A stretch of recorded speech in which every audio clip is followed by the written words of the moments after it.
మహేష్ బాబు దెబ్బకి box office Sheikh అవుతోంది. మరోసారి తన దమ్మేంటో ఇండస్ట్రీకి చూపించారు.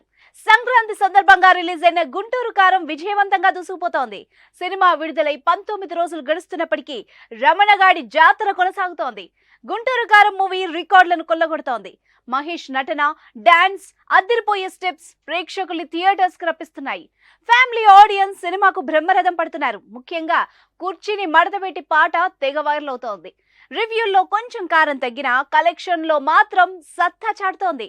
భారీగా కలెక్షన్స్ కొల్లగొట్టి గుంటూరు కారం మహేష్ బాబు బిగ్గెస్ట్ చిత్రాల్లో ఒకటిగా నిలిచింది. గజం కేవలం 4,500 రూపాయలతో 165 గజాల భూమి కేవలం 8 లక్షలు మాత్రమే. ఇప్పటి వరకు 250 కోట్లకు పైగా గ్రాస్ కలెక్ట్ చేసి ఇంకా దూసుకుపోతోంది. తమ హీరో 25 ఏళ్ల కెరీర్ ను పూర్తి చేసుకుంటున్న తరుణంలోనే గుంటూరు కారం చిత్రం 250 కోట్ల మైలురాయిని దాటడంతో అభిమానులు సంబరాల్లో మునిగి తేలారు.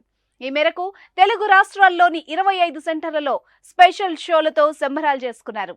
హౌస్ ఫుల్ గా రన్ అయిన ఈ షోలకు మైండ్ బ్లోయింగ్ రెస్పాన్స్ వచ్చింది. మరోవైపు హైదరాబాద్ సుదర్శన్ థియేటర్ లో గుంటూరు కారం కొత్త రికార్డ్ నెలకొల్పింది. సుదర్శన్ 35mm లో అత్యంత వేగంగా ₹1 కోటి గ్రాస్ సాధించిన చిత్రంగా నిలిచింది. మహేష్ బాబు సినిమా కేవలం ఈ ఒక్క థియేటర్ లోనే ₹1 కోటి సాధించడం ఇది 7వసారి.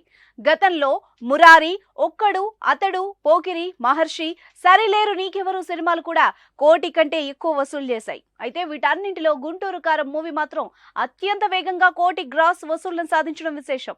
ఈ థియేటర్స్ లో ఆడిన అన్ని మహేష్ బాబు సినిమాలు సూపర్ డూపర్ హిట్ అయ్యాయి. అతడు, కలేజా తర్వాత త్రివిక్రమ్, మహేష్ బాబు కాంబినేషన్ లో గుంటూరు కారం సినిమా వచ్చింది. Haarika and Haasini creations banner పై సూర్యదేవర రాధాకృష్ణ ఈ సినిమాను నిర్మించారు.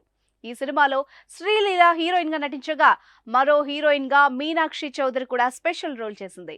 ఎస్ఎస్ తమన్ ఈ సినిమాకి సంగీత దర్శకుడిగా పనిచేశాడు.